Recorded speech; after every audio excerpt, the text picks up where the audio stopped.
Gracias, Padre Celestial, porque qué bueno es saber que podemos tener a un Dios que es vivo, que es real, que no está en imágenes.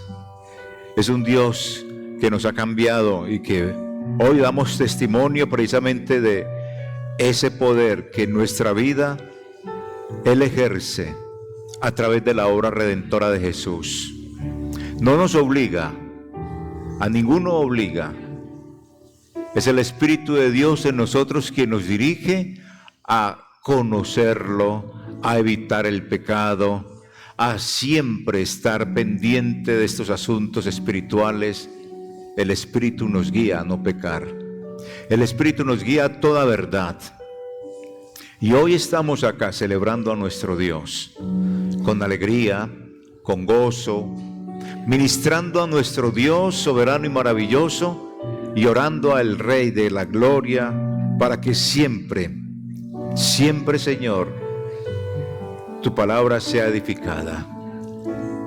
Oramos por los jovencitos de nuestras escuelas dominicales, por los maestros, por este departamento tan importante donde estamos preparando a la juventud, la iglesia del mañana.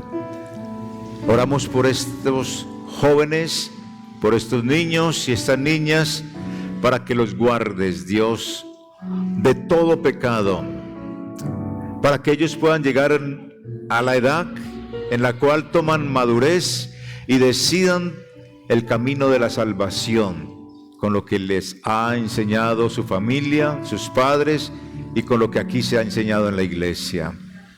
Oramos por ellos y seguimos, Señor, orando en nuestra iglesia por cada uno de los que estamos acá presentes. Oramos, Señor, pidiendo que tú nos ministres de una manera particular. Cada uno tiene sus dificultades, cada uno de nosotros tiene sus problemas. Y aquí estamos, Señor, para decirte y ponerte todo a tus pies. Mi invitación, iglesia, es que usted ponga en los pies del Señor o a los pies del Señor sus necesidades,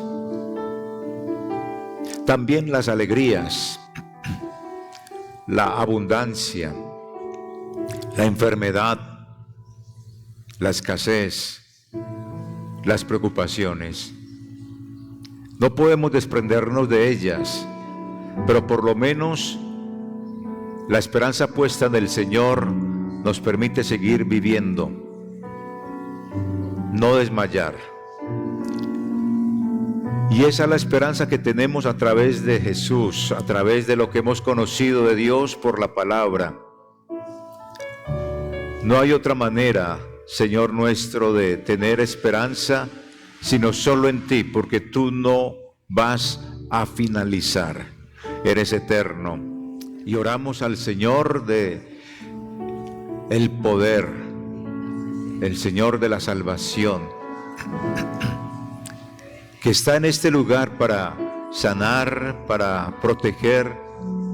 ¿A cuántos Dios no nos ha protegido de una violencia, de tantas cosas malas que se suscitan en medio de nosotros, de pronto de una bala perdida, de pronto de un accidente, tantas cosas que han sucedido a nuestro alrededor y que Dios nos ha protegido? Y tantas cosas que pueden suceder y en un momento dado la escasez económica golpea nuestra casa, pero no ha faltado para comer. La salud quebrantada, pero Dios está ahí también. Oremos. Hola, te damos la bienvenida a esta transmisión originada desde el Ministerio Verdad y Vida, sede Centro, en la ciudad de Medellín, Colombia. Te invitamos a disponer de este tiempo para aprender juntos de la palabra de Dios. Prepara un espacio libre de ruidos o distracciones. Ten disponible tu Biblia, libreta de apuntes, lapicero y tu mejor actitud. Y no olvides compartir esta transmisión para que el mensaje llegue a muchas personas. Encuéntranos en Facebook y YouTube. Activa la campanita de notificaciones para que estés enterado de cada una de nuestras publicaciones, que creemos será de mucha edificación para tu vida. Dios te bendiga. Todo el texto bíblico que uno ponerse a hablar del texto bíblico. Dice más la lectura que uno ponerse a interpretar lo que dice ahí. Entonces, vamos a leer. Primera carta a los Corintios, capítulo 9, versículos 1 hasta el 27, dice: No soy apóstol, no soy libre, no he visto a Jesús el Señor nuestro, no sois vosotros mi obra en el Señor. Si para otros no soy apóstol, para vosotros ciertamente lo soy, porque el sello de mi apostolado sois vosotros en el Señor. Contra los que me acusan, esta es mi defensa. ¿Acaso no tenemos derecho de comer y beber? ¿No tenemos derecho de traer con nosotros una hermana por mujer, como también los otros apóstoles y los hermanos del Señor y Cefas? ¿O solo yo y Bernabé no tenemos derecho de no trabajar? ¿Quién fue jamás soldado a sus propias expensas? ¿Quién planta viña y no come de su fruto? ¿O quién apacienta el rebaño y no toma de la leche del rebaño?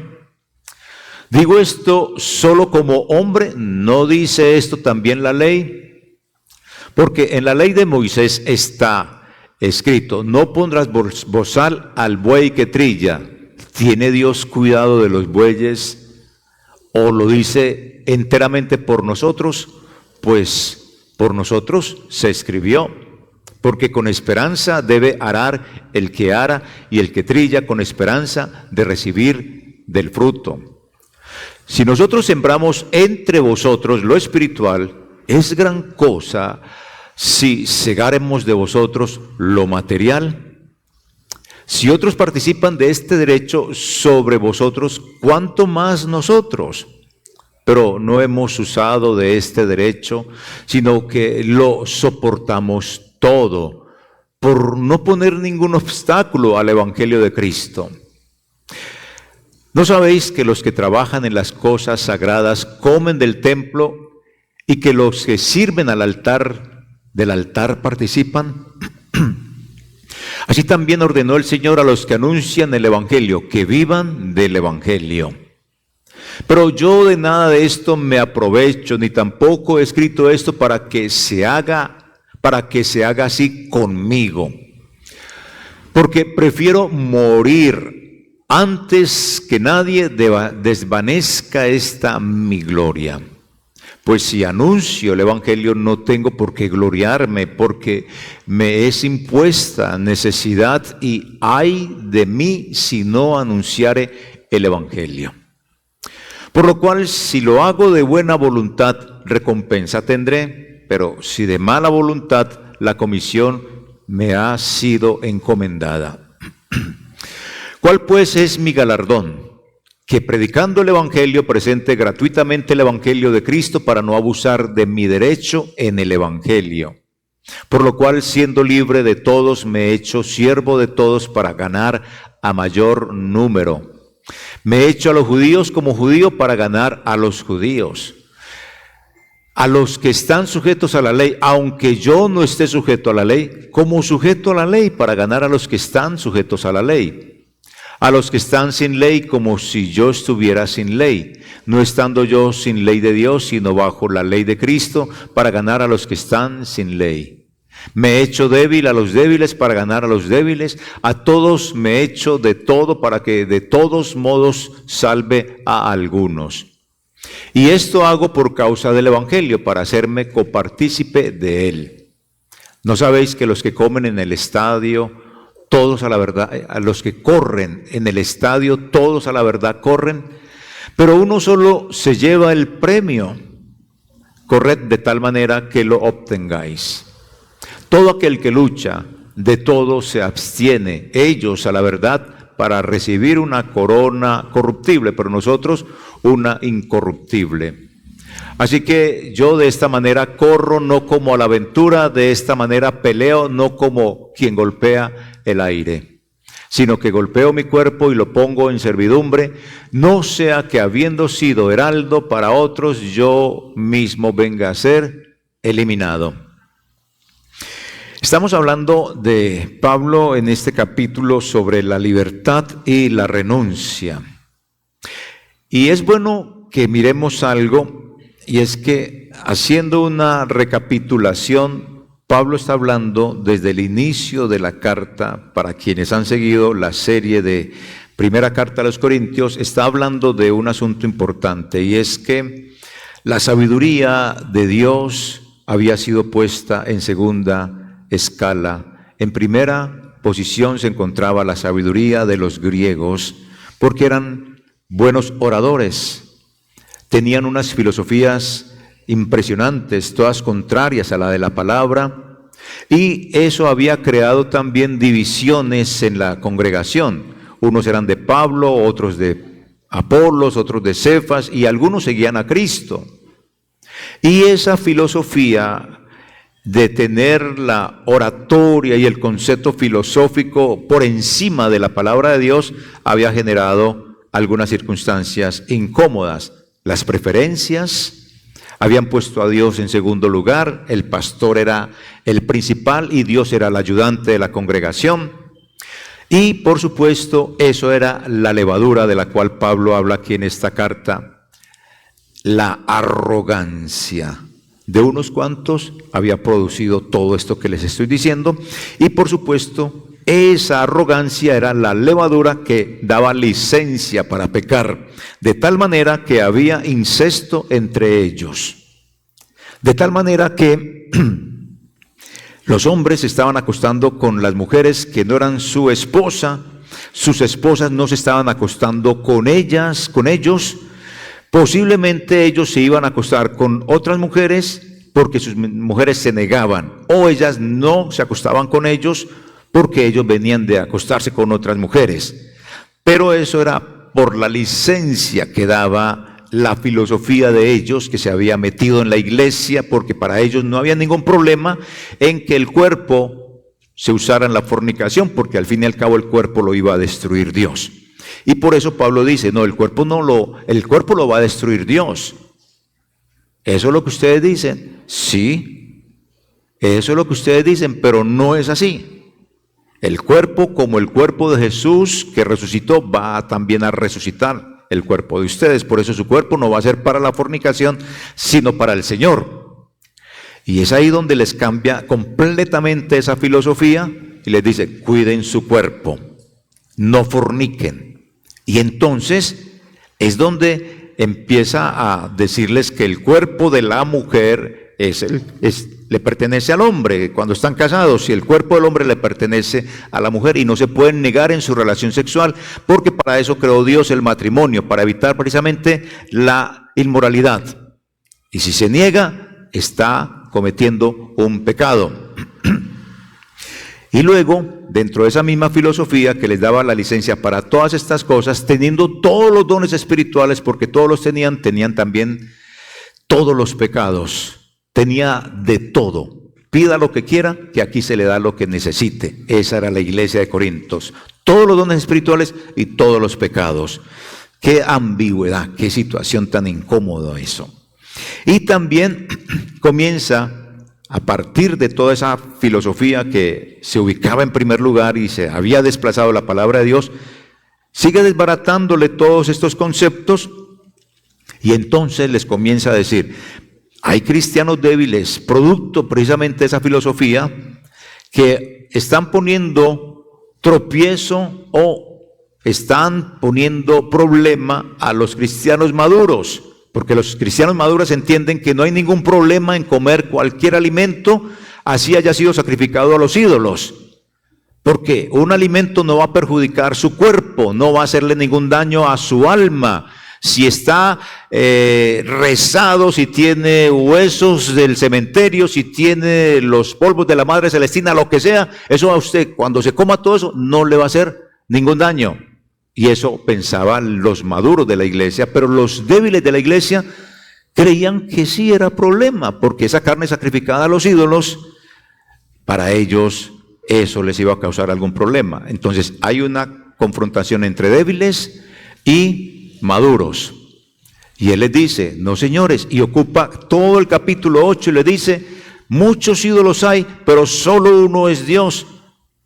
Si quiere comer de eso sacrificado a los ídolos, eso no le va a perjudicar nada. Pero por amor a los débiles, entonces es mejor que se abstenga. Y es ahí donde él comienza a decir, y aplicaríamos lo mismo que posiblemente se decía en esa época, como se dice en la actual, es que yo sí voy a hacer valer mis derechos. Y es que hacer valer los derechos quiere decir, es que yo tengo mis derechos, sí, todos los tenemos. Pero ese es un pensamiento humanista. Piénselo, usted en alguna ocasión en su vida, sea cristiano o no, ha dicho eso, yo voy a hacer valer mis derechos, y tiene toda su lógica desde la parte humanista.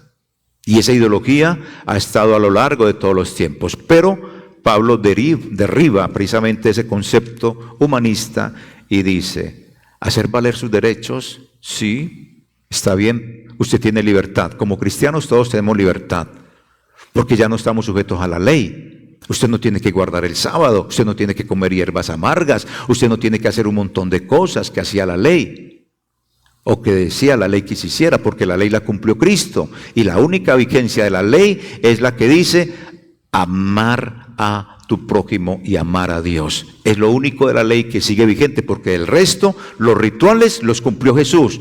Y el ritual mayor fue morir por nosotros. Usted y yo no somos capaces de morir por nosotros mismos para salvarnos. Tuvo que morir Jesús para salvarnos. Ese fue el ritual mayor que cumplió Jesús. Entonces la ley se cumplió en Jesús, pero sigue vigente el amar al Señor y el amar al hermano. Y por eso él dice, si usted quiere hacer valer sus derechos, entonces es un concepto humanista, como en la iglesia, que existe eso, y hemos encontrado unos conflictos impresionantes precisamente por eso. Es que yo tengo que hacer valer mis derechos desde el lado humanista. Pero cuando Pablo les comenta en el capítulo 8 que el maduro no se meta en dificultades con el débil y que el débil aprenda del maduro, entonces está colocando el concepto divino, y es, ceda sus derechos por el amor al otro, para que el otro no se pierda. Y eso es muy complicado. Ceder el derecho que yo tengo, es que yo puedo comer carne, yo puedo comer morcilla, de pronto alguien se puede tomar una copa de vino, no emborracharse, pero para otro débil tomarse una copa de vino es pecado y se condena. Para un débil colocarse una mujer, unos aretes, o ponerse unos jeans, o cortarse el cabello, eso es un pecado. Entonces es un hermano débil. Entonces esa hermana pues debe procurar no hacer caer a esa persona precisamente en esa debilidad. Y eso es muy difícil. Es que yo tengo mi derecho a vestir como yo quiera, a usar lo que yo quiera, a comer lo que yo quiera, a beber lo que yo quiera, con la libertad, pero con la limitación que debe tener eso. Y precisamente cuando yo digo, yo tengo todos mis derechos, y Pablo dice, sí, tiene todos sus derechos, pero el orden de Dios es ceda sus derechos por amor al otro, es muy complicado. ¿A usted no le ha pasado cosas así parecidas? Que usted tiene todo el derecho de, como cristiano, tener lo que quiera. Les pongo el siguiente ejemplo. A los pastores, vamos a poner el siguiente ejemplo. Usted como hermano de la congregación, usted se puede conseguir un carro bien bueno, un carrazo. ¿Y qué dice la gente? A el hermano tan prosperado.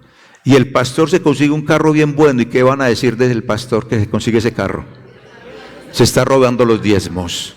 Entonces uno tiene que ceder hasta los derechos, lo que uno puede comprarse honradamente con lo que se gana, y no comprárselo para evitar precisamente eso, que el hermano débil se ponga mal. Vean lo que se está gastando los diezmos. Esas cosas se las tiene que uno tragar y ceder por amor al otro. Entonces es eso lo que usted tiene que también pensar en su vida. O dígame, ¿cuántos de ustedes están trabajando gratuitamente? Y van con todo el apasionamiento a trabajar y no cobran ni un peso. ¿Alguien ha hecho eso? ¿Cierto que no? Pues Pablo es lo que nos está exponiendo en esta mañana, eso. Y en este capítulo 9, la idea que encuentro de Pablo es sencillamente esta, era la defensa que él hacía sobre su posición como apóstol, y su justificación de recibir apoyo material por su labor en la predicación del Evangelio. Sin embargo, renunció a ese derecho porque algunos podrían interpretarlo como un obstáculo para el avance del Evangelio. Ese era el problema que él tenía. Y por eso él comienza haciendo su defensa. Soy apóstol, yo he visto al Señor.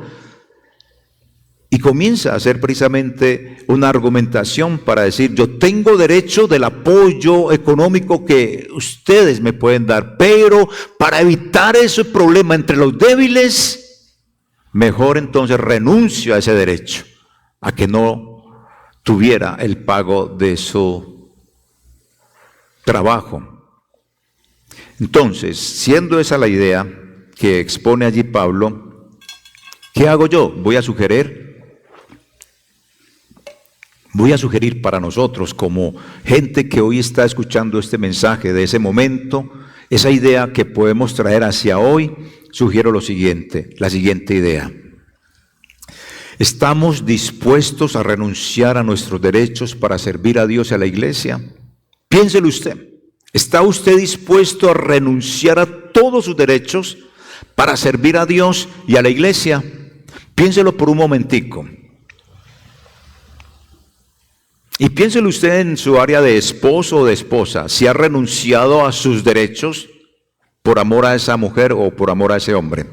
Piénselo usted como hijo, si ha renunciado a sus derechos por amor a esos papás.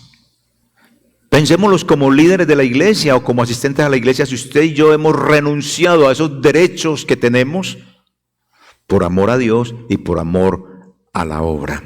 Entonces, como idea les planteo eso, hermanos amados. ¿Estamos dispuestos a renunciar a nuestros derechos para servir a Dios y a la iglesia?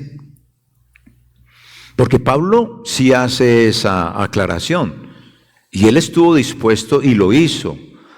Se pone en este capítulo 9 como ejemplo. Yo tengo mi libertad y tengo mis derechos, pero renuncio para que esto no tenga estorbo. Luego pone a Moisés y al pueblo de Israel como ejemplo, y lo vamos a ver también, para terminar con una aplicación a la situación de la iglesia. Todo lo que es el capítulo 8, 9 y 10 precisamente habla de eso. Se pone como ejemplo, él renuncia a todo, luego pone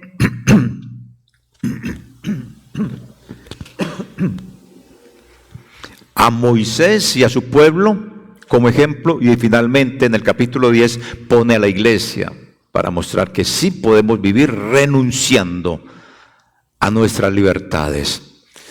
En otras palabras, somos libres, pero con limitaciones. Entonces parece ser que no fuéramos libres, pero sí somos libres. Como les dije, utiliza ejemplos de la vida cotidiana en el capítulo que hemos leído. Si captó la idea, o vuelve y lee, él pone ejemplos como de otros apóstoles que están casados, que reciben pago. Pone ejemplos de los derechos de los trabajadores que son recompensados por su labor, reciben su pago. Por eso les decía, ¿quién de ustedes trabaja y no recibe pago?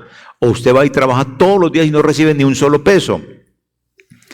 Habla de Moisés y dice lo que dijo Moisés y lo que dice en el Evangelio: no pondrás bozal al buey que trilla. Quiere decir, el que trabaja recibe su pago.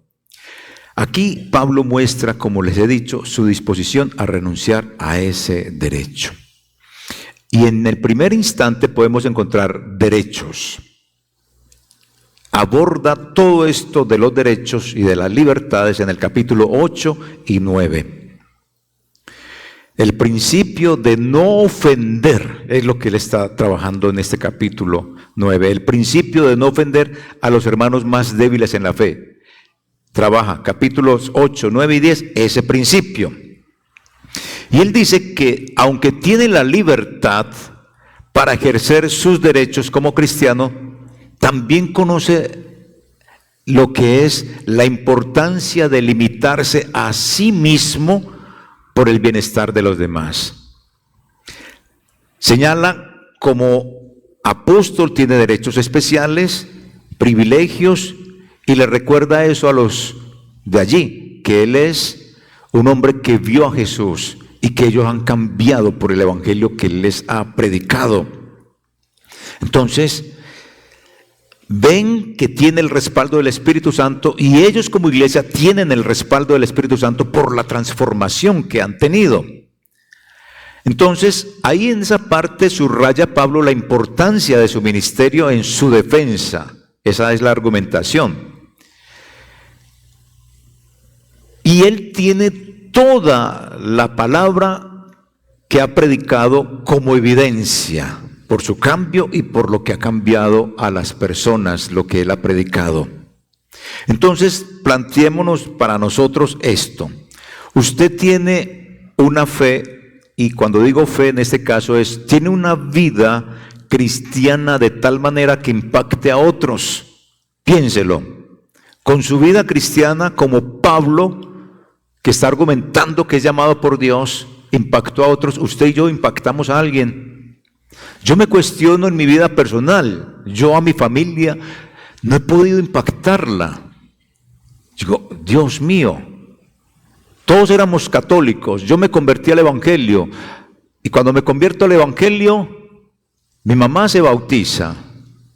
Y bueno, y ya es católica otra vez, pues por la situación de su movilidad y todo eso, pues no tiene quien la lleve a la iglesia.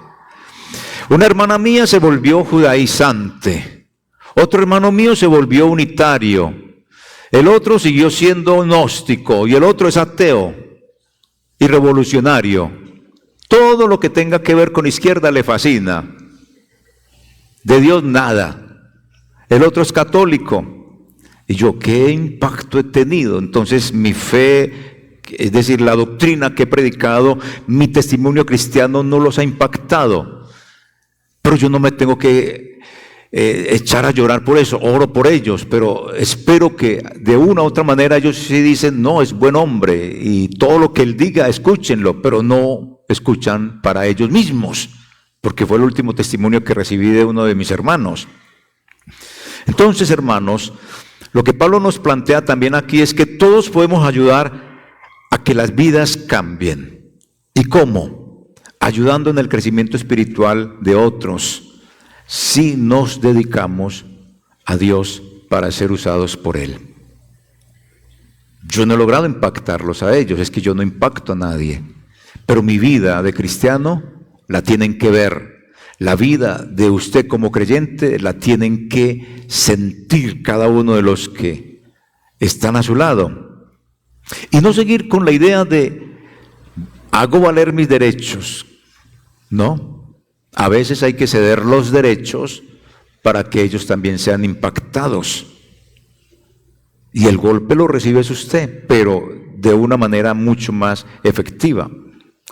Todos tenemos los derechos. Usted tiene derecho a descansar, tiene derecho a trabajar, tiene derecho a comer, tiene derecho a suplir sus necesidades básicas, pero a veces nos tenemos que limitar a muchas de estas cosas por el beneficio de otros.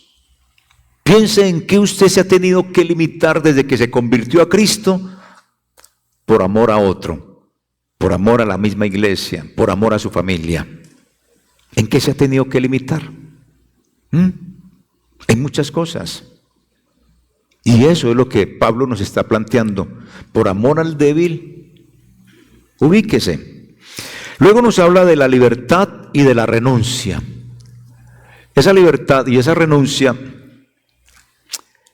es la defensa de él. Yo tengo mi libertad, tengo mis derechos, pero por no hacer que los débiles se ofendan y se vuelvan más débiles, entonces él viene hablando de tres argumentos. Uno, comer y beber libremente, como lo vimos en el capítulo 8. Coma. Lo que esté sacrificado a los ídolos no tiene ningún problema. Pero por amor al que dice que comer morcilla es pecado, no la coma. Por amor al que dice que comer marrano no se puede, entonces no coma. No se coma la orejita, la trompita, todas las cositas, así que se castiga lo que es como tan bueno. No se lo coma entonces, porque ofende a alguien. Si tomarse la copita de vino ofende, entonces no lo haga. Yo recuerdo en mis inicios de convertido al evangelio, pues yo en una reunión familiar me tomé una cerveza y listo. Después en otra reunión familiar me tomé la cerveza o me la iba a tomar cuando un hermano mío me dice, venga, pero usted no es cristiano pues. Y yo, sí, venga, déjela, deme un vasito con agua. Claro, porque entonces ya estaba la idea, tomarse la cerveza no es ningún pecado, el emborracharme y vivir embriagado sí, que es lo que dice la Escritura. Y entonces cuando uno dice esto, de lo que dice la Escritura, hay algunos hermanos que dicen, está dando libertad y licencia para beber. No, estoy diciendo lo que dice la Escritura. Pablo recomendaba tomar unos tragos por cuestión de su enfermedad, pero también dice, no se emborrache, más bien embriáguese del Espíritu Santo. Entonces esto hay que hablarlo, que sea claro para todos. Por eso, cuando uno ve su libertad limitada, es mejor decir entonces no, y no la tomo. Son cosas que tiene que ir aprendiendo el creyente. Y Pablo habla de eso, del comer y del beber, en el capítulo 8 y lo ubica de una manera impresionante, porque parece ser que era un complique fuerte. Y luego habla con otro argumento en esta libertad y en esta renuncia.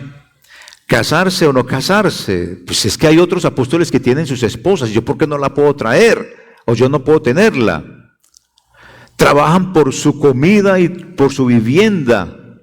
Y son apoyados económicamente por aquellos que ellos están sirviéndole al ministerio. Y muchos de acá de la iglesia no aportan ni una moneda siquiera, pero eso sí, vienen y reciben todos los días. Exigen que se les visite, que haya una consejería, pero no dan ni una ofrenda. Y eso no es correcto tampoco, porque se les atiende espiritualmente, se les acompaña en el crecimiento espiritual, se ora, se les atiende, hasta le manejan la agenda a uno. Y después salen y se van porque no les gustó nada o no les gustó una cosita. Como se le dedica uno a veces a las personas, y por cualquier cosita que no me gustó eso, que es que a mí no me parece, salen y se van. Eso es doloroso. Sin embargo, también aprendí algo del Señor y es, las ovejas no son mías, las ovejas son del Señor. Los pacientes desde la medicina existen, todos son pacientes, todos somos pacientes, pero no todos somos de un mismo doctor. Entonces también me relajé en ese sentido y bueno, a trabajar, pero yo manejo mi agenda. Ya no dejo que la iglesia me maneje la agenda, porque me estaban acabando en ese sentido, y uno se estaba acabando de tal manera, y la gente salía y se iba como si nada hubiera pasado. Entonces yo también empecé a manejar la agenda, desde que comenzamos a trabajar los pastores con un grupo de pastores, donde tenemos que mirar cómo trabajamos, donde tenemos que mirar entre pastores cuál es nuestra situación. Y empezamos también, por lo menos yo empecé a manejar con mi esposa la agenda, y no permito que la iglesia me maneje la agenda. Y eso hace que uno pueda trabajar bien, y uno hace el trabajo apasionadamente. Y por eso les decía, atendemos tales días, y en tales días, a no ser que sean casos excepcionales, pues nos ubicamos y atendemos.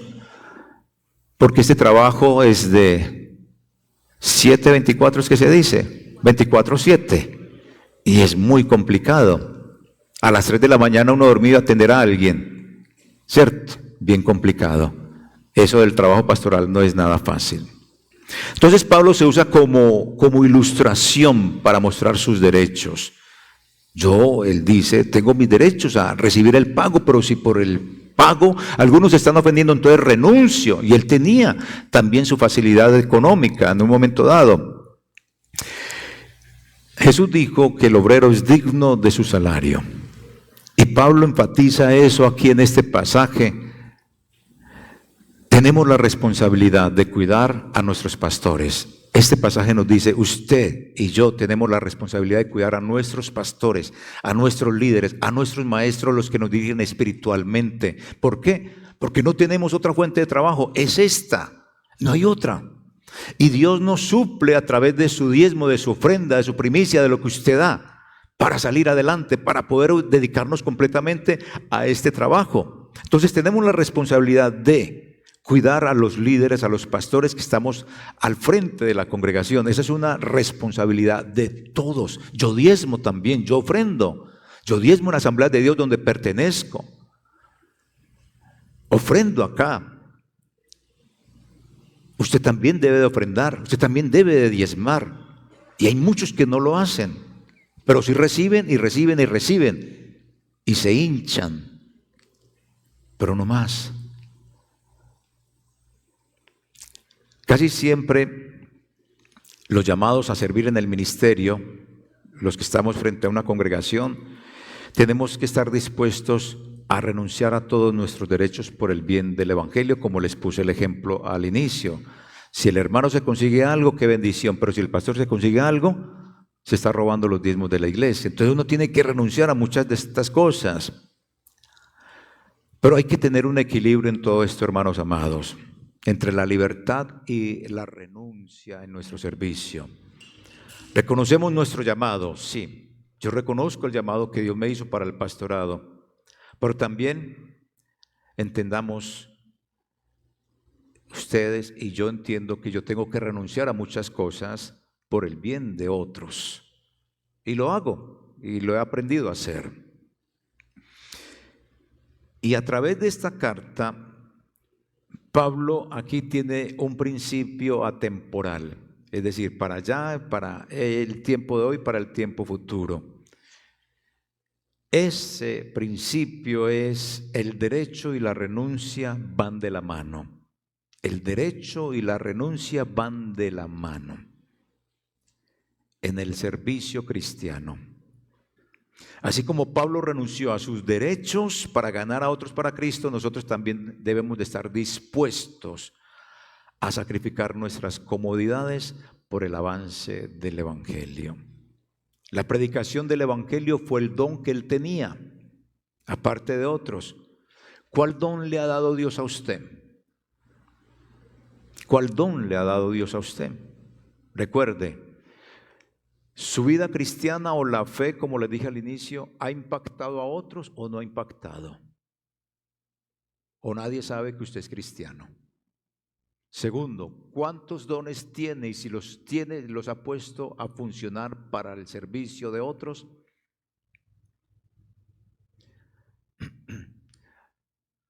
Cuando están jóvenes las parejas y se casan y vienen los hijos, entonces los papás saben que ya no se pueden comprar la blusita que querían ni el iPhone que querían, sino que hay que comprarle la ropita al niño, la pensión, el alimento, la medicina. Entonces tienen que limitarse, renunciar. Y ya no están pensando en ellos, sino en el niño, en el bebé, en el hijo. ¿Es así o no, papás? Eso es, tiene toda la libertad de comprarse todas las cosas, pero como no alcanza o prioridad es el hijo, entonces usted renuncia a esos derechos que usted tiene, a esas libertades, por tener a su hijo bien. Es lo mismo que sucede en el cristianismo. Usted es capaz de comerse algo, vestirse con algo, hacer algo que no va a ofender a Dios, pero si con eso usted ofende a un hermano, no lo haga. Y pongo el ejemplo que he colocado: cuando llegué al cristianismo hace 30 y pico de años, ir al estadio era pecado. Y esos mismos que me decían eso, hoy van al estadio.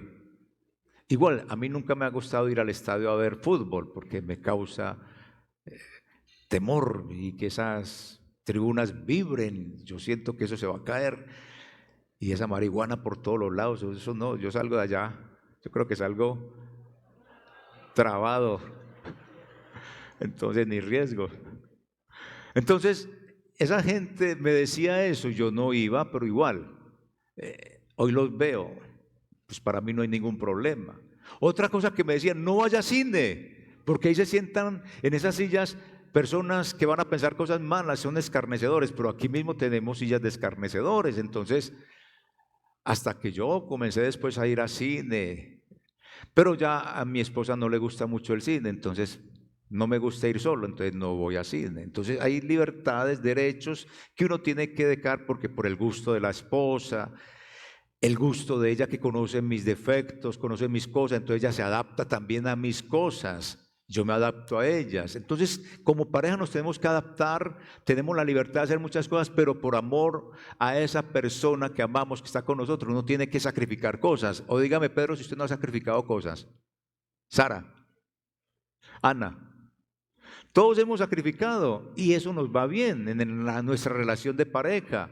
Ahora, sacrifique usted en su relación de iglesia también con otro hermano. Si hay que sacrificar, sacrifique. Tiene toda su libertad, pero si tiene que sacrificar, sacrifique, hermano amado. Que tiene que estar a esta hora, porque tiene una función en el diaconado, tiene una función en algo, esté a esa hora, cumpla. O si no, hermano, pues es que usted tiene toda la libertad de seguir o no seguir, y nadie le está obligando. Pero entonces respete esas libertades y renuncie también a muchas de sus comodidades, porque por su comodidad otros pierden el tiempo, se enojan porque es que yo llegué a tiempo, porque usted no llegó a tiempo. Entonces hay que tener en cuenta eso. Y lo otro que tenemos que ver es adaptándonos. En este adaptándonos es ponerse en el zapato del otro. Y Pablo lo dice muy bien. Se pone en los zapatos culturales y sociales a fin de agradar a otros con el evangelio. Ser todo para todos. Ser todo para todos. Y es la necesidad de adaptarnos precisamente a diferentes contextos y culturas para alcanzarlos. Por ejemplo, Pablo dice ahí en el capítulo, y eso me llamaba mucho la atención y me tocó estudiarlo, y dice, mire, dice Pablo, es bueno que él dice que él no está sujeto a la ley en cuanto a que hay que cumplir los rituales de la ley, pero se comporta como judío cuando está entre los judíos. Y yo, pero este hombre ¿qué? Parece ser como un torcidito o un hipócrita. Y no, se pone uno a pensar, y él dice la escritura que él llegaba a un pueblo y entraba a la sinagoga, cogía la ley, la explicaba, y hacía varias cositas, hasta se rapaba, ¿cierto? Se rapó alguna vez por cuestión también de los judíos. Pero él mismo dice ahí en el texto que acabamos de leer, no contradice la enseñanza sobre la salvación en la fe en Cristo. Entonces, Pablo practica la ley cuando era necesario para convivir con sus compatriotas y de esa manera llevarles el evangelio. Es decir, iba, entraba, leía, hacía ciertos rituales, pero él mismo aclara, pero estos rituales no me salvan, me salva la fe en Cristo. Pero entraba con ellos para ganárselos. Caso como el de, ¿por qué no voy a un funeral? ¿Por qué no acompaño a una gente que tiene un dolor en este momento y es un funeral católico? ¿Y qué problema hay entrar en una iglesia donde está llena de ídolos? No, yo voy a acompañar en el sentimiento. ¿Por qué no voy a un bautismo de un sobrino en la iglesia católica, una primera comunión de la sobrina, la pusieron o lo pusieron de padrino de un matrimonio católico? ¿Qué problema hay? O sea, usted en su fe no está en la participación de eso, pero está en un acompañamiento, está en una amistad, está fortaleciendo relaciones para ganar a alguien para Cristo. Es lo mismo que hace Pablo. Y luego habla que él se metió con los gentiles. Y ahí está también adaptándose a la cultura de ellos, pero él es claro y dice, sin pecar, me adapto a las costumbres de ellos, a su comida, a su lenguaje, a su cultura en general, pero sin pecar. Entonces es que no podemos andar nosotros en el mundo sin pecar, ¿o qué? Usted y yo no somos extraterrestres, pertenecemos a un mundo en el cual Dios nos puso para hacer luz. Entonces, Él está hablándonos precisamente de eso, pero no todos tienen la libertad para acomodarse a cualquier situación y por eso se debe tener disciplina. Los débiles no van a aceptar esto, los débiles dirán, esto es un mensaje libertino, los maduros sabemos que no es un mensaje libertino, es un mensaje que nos propone meternos con el mundo sin pecar para ganarlos para Cristo, meternos con nuestra familia sin pecar para ganarlos para Cristo. Y eso hace parte de la madurez y por eso él pone todo este capítulo precisamente en eso. Pero no todos tienen la libertad y no van a ser capaces de salir de ese naufragio en el que se encuentran en cuanto a esa práctica. Entonces, ¿qué es lo que debemos de hacer nosotros, hermanos? Para mantenernos fiel al Evangelio, sea débil o sea maduro, debemos de hacer lo siguiente. 1, encontrar puntos comunes con las personas que nos relacionamos, cristianos o no cristianos. Encontremos los puntos, no los rechace. Usted no rechaza a su jefe, usted no rechaza a su compañero de estudio, usted no rechaza a su vecino. Encuentre esos puntos de unión. ¿Para qué? Para empezar con el Evangelio. Segundo, evite la actitud de saberlo todo. Es que yo lo sé todo, sé más que usted. No, eso no sirve para nada. Eso lo que causa es se vuelve usted un repelente, nadie lo quiere. No, pues que lo sabe todo. No. Tercero, procure que los demás se sientan aceptados. Con todas las personas, procuremos eso, encontremos eso. Hable, mire a los ojos, todo lo que sea de aceptación al otro para presentar el Evangelio. Lo otro, ser sensibles a esas necesidades y a esas preocupaciones que presentan las personas. Interésese por lo que le están contando. Yo voy y cuento y lo hago con una persona y le digo, mira, imagínate que me salió en el examen médico esto y esto y esto. Y ahí mismo esa persona entra y dice, ve, yo también me hice un examen médico y me pasó esto y esto y esto y esto. Le cuento alguna situación buena, ve, a mí también me pasó esto y esto y esto y esto. Y la verdad yo no iba para que él me contara esas cosas, no, yo iba para que me escuchara. Entonces uno sale como, ¿aquí qué? Entonces uno como que, ay no, ¿qué cuento de ponerse uno a contarle las cosas a la gente? Porque sale como que el otro también, y sabe más, y entonces uno dice no. Entonces, aprender esa parte para buscar esos puntos con el otro. Escuche sus necesidades, sus preocupaciones y por último, buscar la oportunidad dentro de todo esto que le he dicho para hablarles de Cristo. No sea maduro, pero inmaduro, porque muchos maduros se comportan como inmaduros. Muchos fuertes se comportan como débiles. En el Evangelio no podemos ser así. Así que mi hermano, ya para finalizar, habla de la carrera y de esa carrera que debemos de correr. Y él dice que corramos para obtener esa recompensa celestial. Es decir, somos salvos y ya sabemos que vamos como el estudiante. Se metió a estudiar y no se va a salir, sino que va a llegar y va a recibir su diploma. Somos salvos y en el cielo recibimos el diploma de la salvación. Pero para eso se necesita disciplina y esa disciplina es oración, esa disciplina es estudio bíblico, esa disciplina es adoración. Y eso nos equipa para correr esta carrera. Si usted no ora, si usted no lee la Biblia y si usted no adora a Dios, creo que no es de esta iglesia, no es de la iglesia de Cristo, pero tiene hoy la oportunidad realmente de estar acá. Así que mis hermanos, incline su cabeza y oremos al Señor.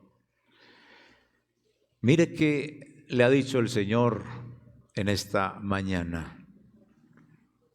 ¿Con qué se encuentra o con qué se confronta?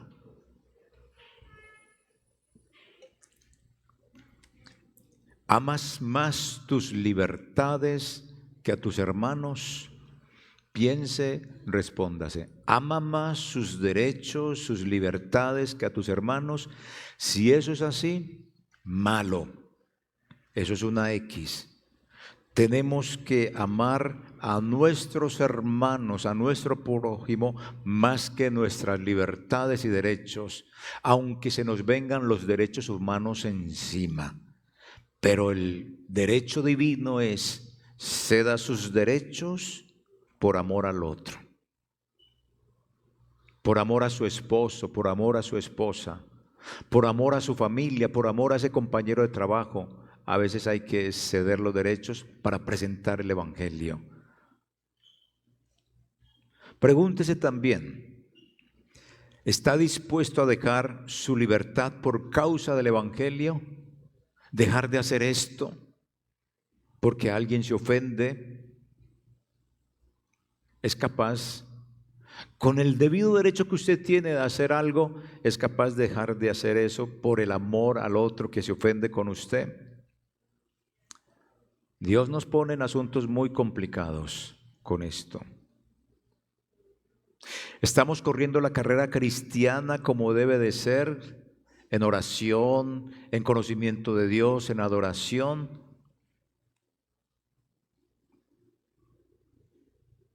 Usted va a cruzar el río. ¿Por qué va a cruzar el río? Porque al otro lado hay algo que coger. Pero va a cruzar el río, ¿por qué? No hay nada al otro lado. Las metas se tienen que especificar.